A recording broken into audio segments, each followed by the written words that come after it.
Hello and welcome everyone back to another Energy Unleashed podcast. My name is Suzanne Worthley. I'm an energy practitioner here along with my co-host Kim Hess. Hello. Hey Kim. Hello.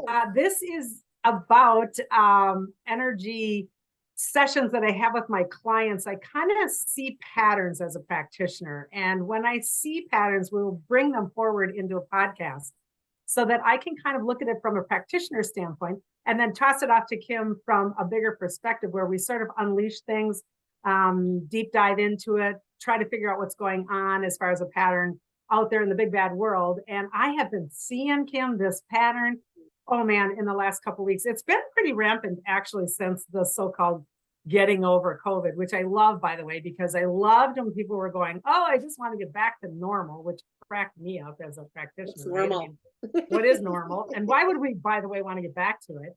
But I think what I would like to bring forward is these energy sessions that I've been having with clients quite a lot lately are around panic attacks. And I am not approaching this from a medical standpoint. I'm not approaching it from a therapy standpoint. I'm approaching this from a energy standpoint. And so again, take anything that resonates, toss what doesn't, because this is kind of a different perspective in terms of what panic attacks can be. Now, energetically, when I work with a meat and bone version of a body right here in my office in front of me, obviously that's what I'm dealing with. But energetically speaking, it is the aura, the energy fields, the chakras, all of the energy holders that are making a narrative or a blueprint for the reality of that client. And when it comes to a panic attack, there's very energetically specific reasons of things going on. So we have what's called an aura around us. And to be very simplistic about this, it's like a bubble of energy. A lot of people call it a bubble around me or an egg shape around me that holds my consciousness. It holds my fuel. It holds my connection to source energy. It helps maintain or it is the actual foundation of my creational reality. And it's individual, and yet we're all one, but it's individual. And this perspective has a actual bubble that goes around my whole. Kim's go like this. It goes around my head. It's the lamp. It's not my aura. Yeah. So Kim's got a little aura right now. That's funny, around her head, but it is literally, it's an egg that goes around our actual body, many layers interpenetrating. When our aura is not in great shape, when our aura, which most of us, by the way, doesn't have really great shape to it, because we're not trained in our auras specifically. And when this bubble, I'm just going to use it here because we can see our hands. If my bubble is not intact and I have a huge hole in my bubble, my so-called gasoline is flying out. I'm not fueling this in a balanced way. But more so, if I've got this hole, everything else is flying in. Now we can have a metaphor of I'm flying down the highway in my car in the middle of a thunderstorm and all my windows are down and I can't figure out why I'm wet, right? I mean, it's like, it's flying in, right? So panic attacks are a lot of times crap flying in that auric field. It's like attacking my field. It's like things that aren't mine are coming into me and they are throwing me off in my grounding or throwing me off in my entire system. Mm-hmm. So these auric breaks and tears are number one, are very, very important. And we don't really talk about auric breaks or fields. Now, Kim, let's throw it your way. I mean, when we started working together years ago, you didn't even, I'm not making fun, but you didn't even know what an aura was, right? I mean, no, or a right? Chakra, or I had heard the word chakra. I had no idea what it really meant. I didn't know that energy, my energy, that I need to learn how to work with my own energy. I had no clue. So at being a huge empath, I had holes all over my aura and was carrying the weight of the world around in my fields. And so for someone that's listening that doesn't know what an empath is, this is a word, by the way, that's getting tossed around a lot these days. Mm-hmm. I have a new book coming out in April this year called Confident Empath, and it's all on this subject because there's numerous amounts of people walking this planet right now that are empathing. And they don't even know it, or they know it and they think it's really cool, but yet they don't know the ramifications of it. So hence the book. Now, what an empath is different than empathy. So empathy is something that the human body is designed to have. That means I have a heartfelt space and a feel center for your pain, even your joy, but more so your pain, your angst, your journey, and I can feel what you feel. I walk in your shoes. An empath, on the other hand, doesn't only walk in your shoes, they steal your shoes, they take your shoes, they make your shoes be my shoes. Your pain is my pain. I now carry your pain, and now I'm sick with your pain, and so on and so on. And so it isn't always physical. It's emotional, mental, spiritual as well, right? But physical. So when we're empathing, we can take on garbage from everywhere, right? And it doesn't have to be just human. It can be from land and spaces. It can be paranormal. It can be off planet. It can be anything. So these panic attacks, when my field is open, again, crap flying in my window, it can be all kinds of different things that then distort what's happening in my matrix or my field. And now my circuitry is all jumbled up and I get spazzy. I'm overloaded. Okay. Let's even add in another additional thing. We have something called the Schumann. You want to tell them what the Schumann is a little bit about, Oh Kim? gosh, the Schumann resonance is a energy, like it's kind of when you see pictures of it, it's like a wind force that comes around Earth, and it changes its frequency and speed of how impactful it is around Earth. So it's usually like what 7.8 or something like that's like in the sevens. It's a Hertz Hertz, heartbeat. So it's a Hertz, heartbeat Hertz of the beat. planet. Yep. Yeah, And it and so pulsates then when it goes up, it can go up over 100. Like I always feel like well my over. body's just vibrating because it's just like what's happening inside my energy fields. I don't know what's going Right. on. And you can find that information out online so that you Right. can kind of monitor, wow, I feel really off today. What does it look like for numbers? And there are sites specifically for Schumann. So it's SCHUMANN resonance. And you can find that line and actually learn how to track or monitor that so that you can know that, boy, my body feels like I've had 100 cups of coffee, or I'm woozy, or I'm off, or I'm sleepy, or whatever it I'm is. And I walking have no real sideways, like reason. what's happening? Yeah, I'm all crunked up. And so these are other things that we can empath as well. Now, additionally, we have the other end. So that's the magnetic end. We also have the electric end coming in from the solar. So we have CMEs, which are coronal mass injections and solar flares.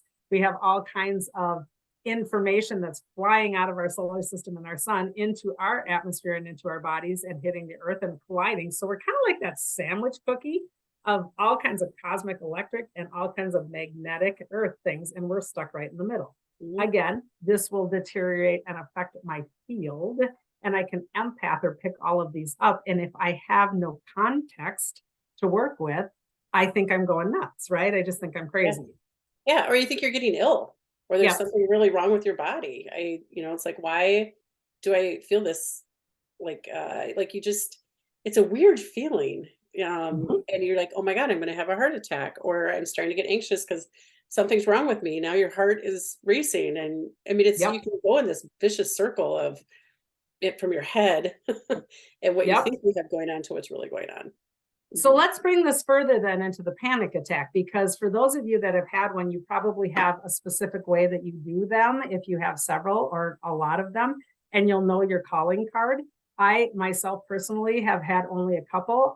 My first one was because I had way back when, didn't know what I was doing energetically, had a paranormal experience where I had a hitchhiker, a very negative dark entity energy attached to my system, and it threw my system into a panic, and it was really terrifying for me, and my body was completely shutting down and squeezing in, and I thought I was going to die. And that was my very first very confusing panic attack years ago when I was very uneducated and unskilled about the paranormal.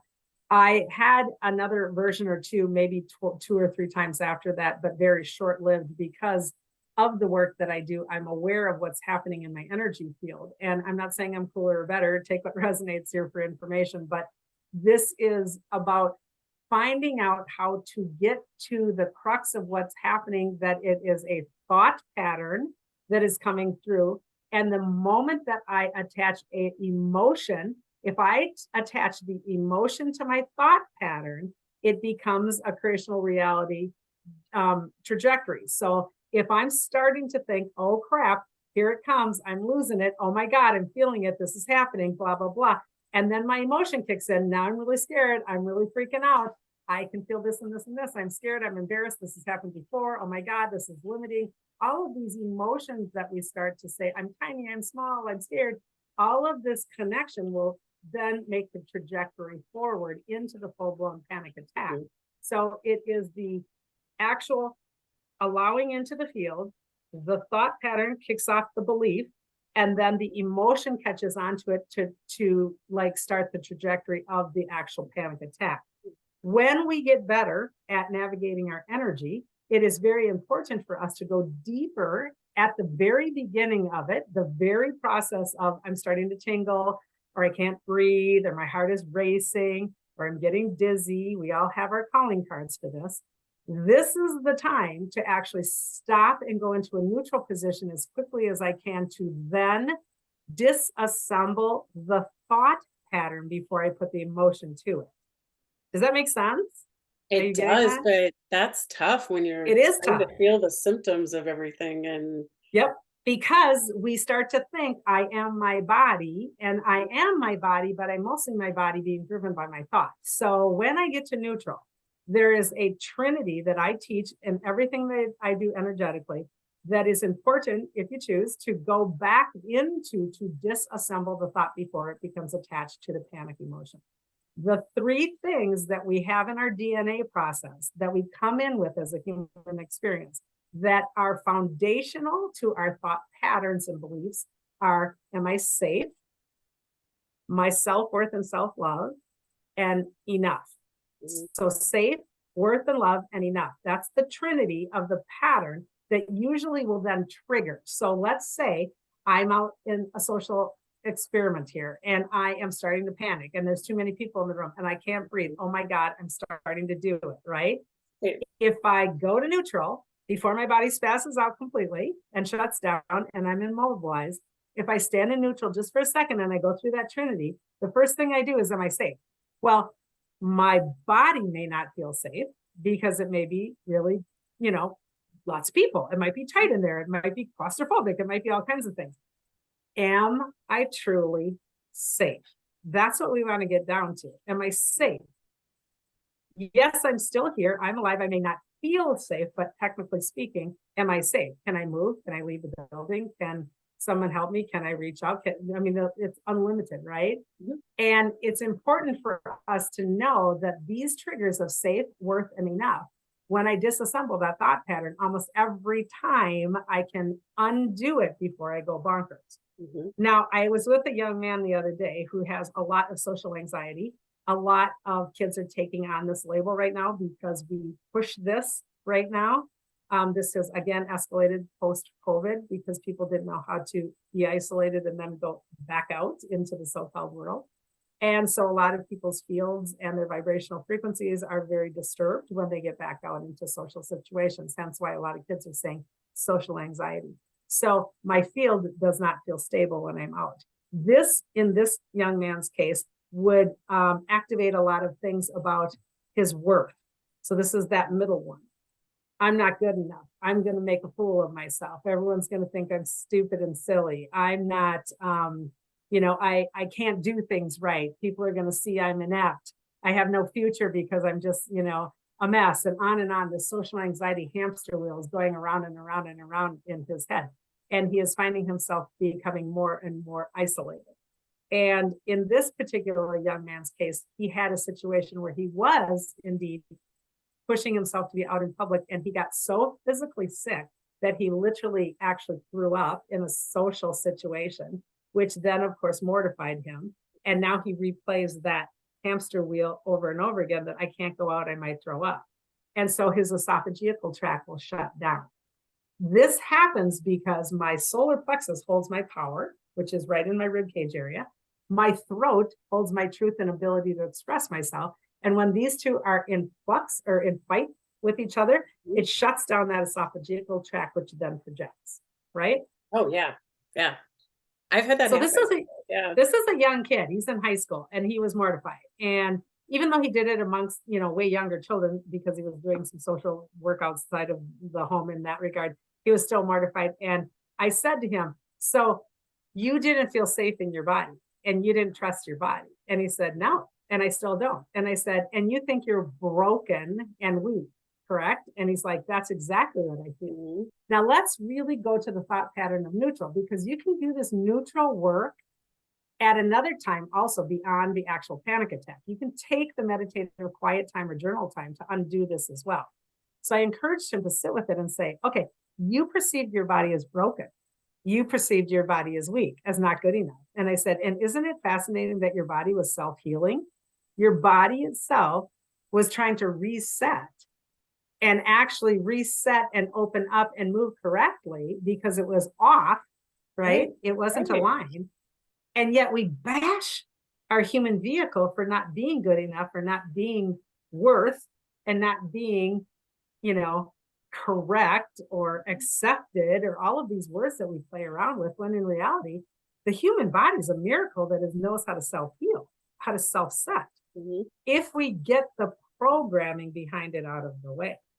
Does that make sense, that there's programming that's pushing that through? Think about not only that situation that he was in, but all of the social media influences that all of these children and high schoolers and everyone are going through that we never had to deal with. Like, that's a whole nother level of what you're supposed to be in life, how your body should be, how you should act, what you should wear. All those things are just huge influences. I think we had it to some extent, but now it's exacerbated beyond measure, Right? Level. I mean, I think everybody has it to some extent, and each generation has it in a bigger and more difficult way. And like you said, this one's kind of unlimited. At the very same time, and I'm going to try to present this carefully without sounding like judgmental. And I think what's difficult is a lot of kids in that age group wear the badge of social anxiety and empath as a badge to be looked at, like, hey, this is who I am and what I am. And not understanding that that badge is not very healthy for their field. You know, when I spew out, I'm an empath, because everyone throws that around. That's actually one of the reasons I wrote the book, is to understand throwing around I'm an empath actually is not something to be proud of unless you know how to work through that. Empathing is a very technically, energetically tricky thing.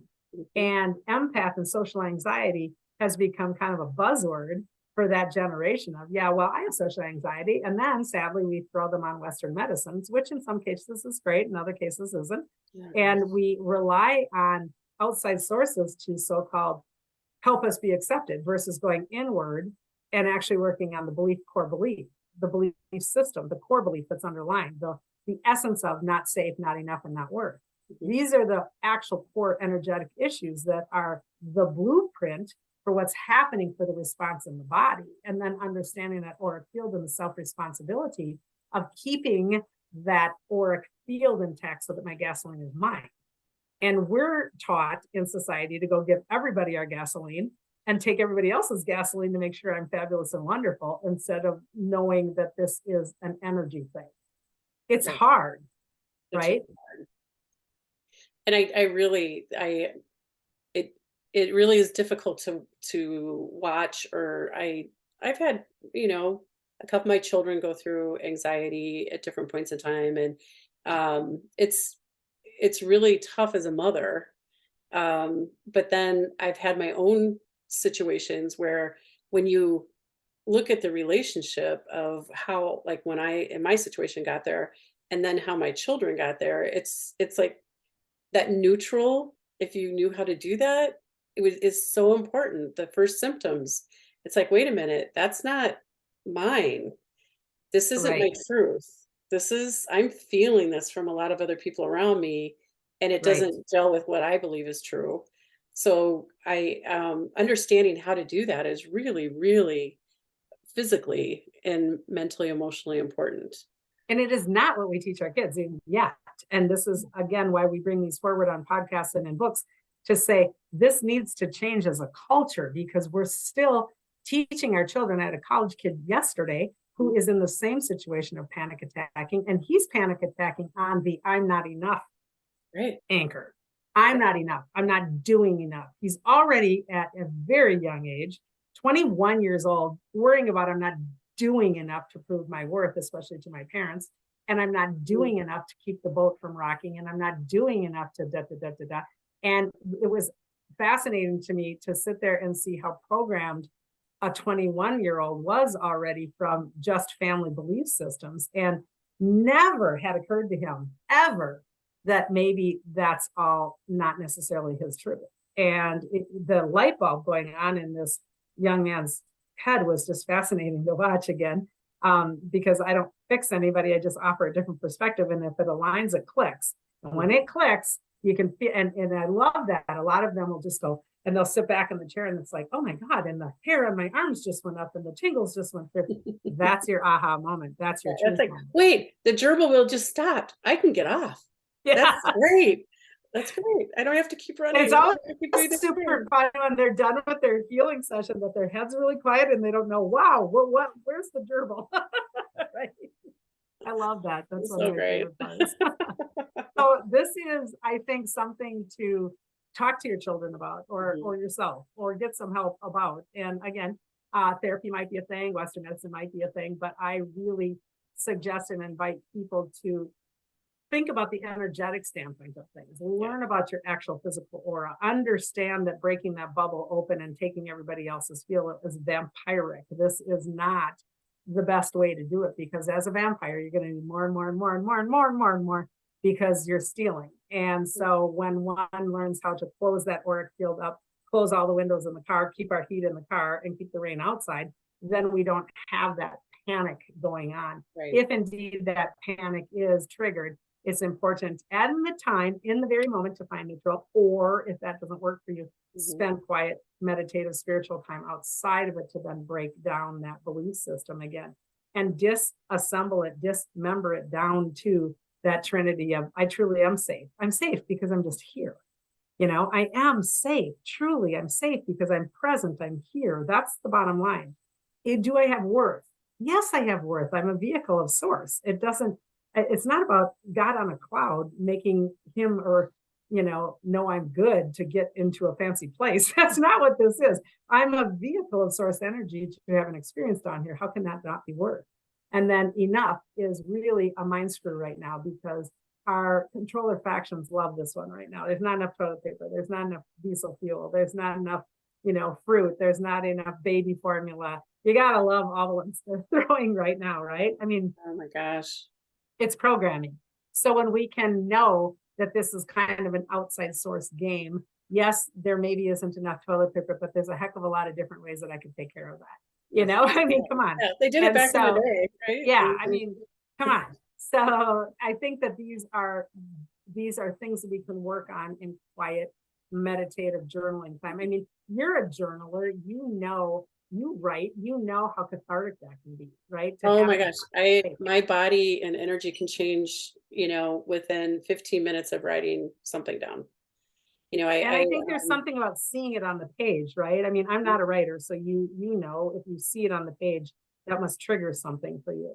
It does trigger something for me. I've always been that way. Like I like to listen and look at the words if I can. So, and I think perspectives for me, when it's written down, it also kind of leaves my field when I write it down and put it on the paper. And if it's something really important, I'll actually take that next step and maybe burn it to release it.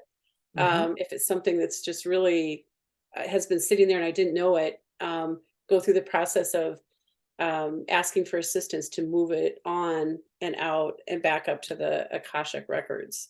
Right. And that's something that's kind of newer for me.